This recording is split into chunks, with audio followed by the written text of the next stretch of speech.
Good morning students.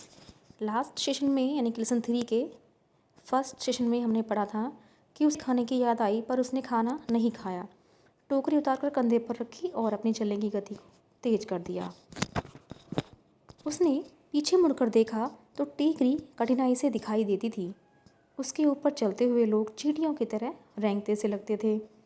उसने सोचा, काफ़ी दूर निकल आया हूँ, अब लौटना चाहिए। उसका शरीर पसीने से तर हो रहा था और उसे प्यास भी लग रही थी। उसी स्थान पर उसने गड्ढा बनाकर उस पर घास का एक ढेर लगा दिया, जिससे पता चले कि वह कहाँ तक आ गया है।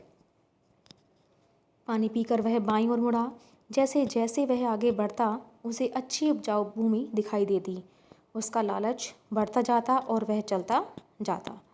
दोपहर हो रही थी और सूरज उसके सिर के ऊपर था। वह अब कुछ थकान का अनुभव करने लगा था। थोड़ा आराम करने के लिए वह एक स्थान पर बैठ गया। फिर उसने रुमाल से रोटियां निकाल कर खाईं और पानी पिया। वह बैठा ही रहा, लेटा नहीं।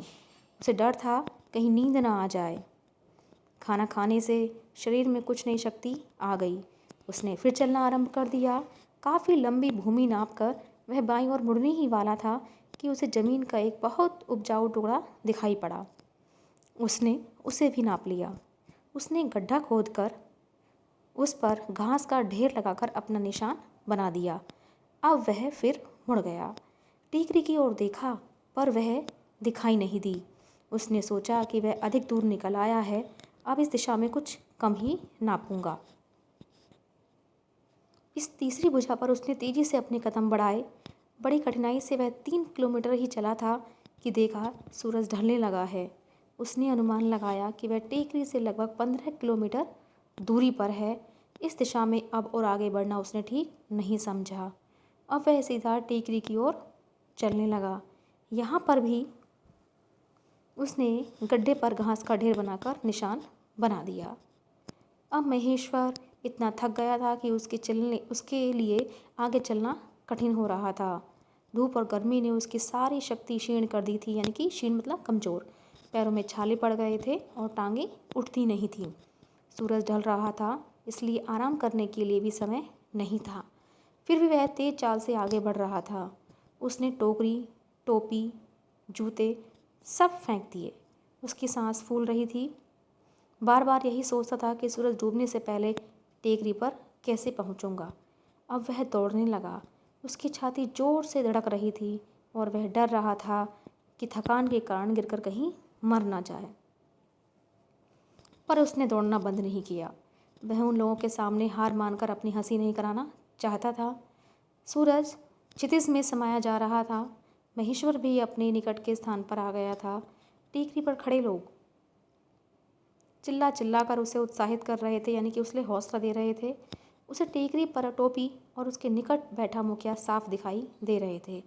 उसने निराश दृष्टि से सूर्य की ओर देखा। सूर्य धरती के नीचे धंस चुका था, यानी कि डूब चुका था। महेश्वर जान गया कि टेकरी तक पहुँचते पहुँचते अंधेरा हो जाएगा।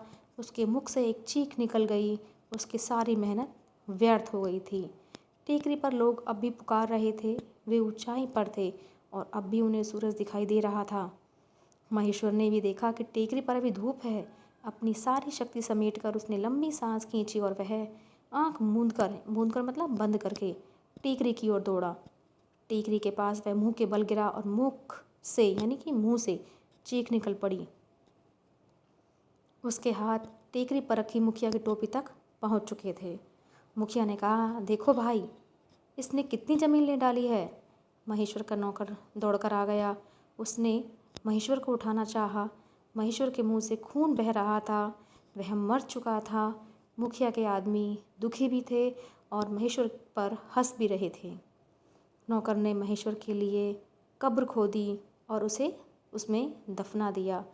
महेश्वर के लिए अब केवल 2 मीटर ज़मीन ही पर्याप्त थी। पर्याप्त मतलब काफ़ी थी। तो बच्चों, आपने देखा कि लालच का महेश्वर को कितना बुरा फल मिला। उसने पूरा दिन चलकर जितनी भी ज़मीन नापी वो सब व्यर्थ हो गई और मरने के लिए केवल उसे 2 मीटर ज़मीन ही काफ़ी थी। तो बच्चों, इस कहानी से हमें यह शिक्षा मिलती है कि हमें लालच नहीं करना चाहिए।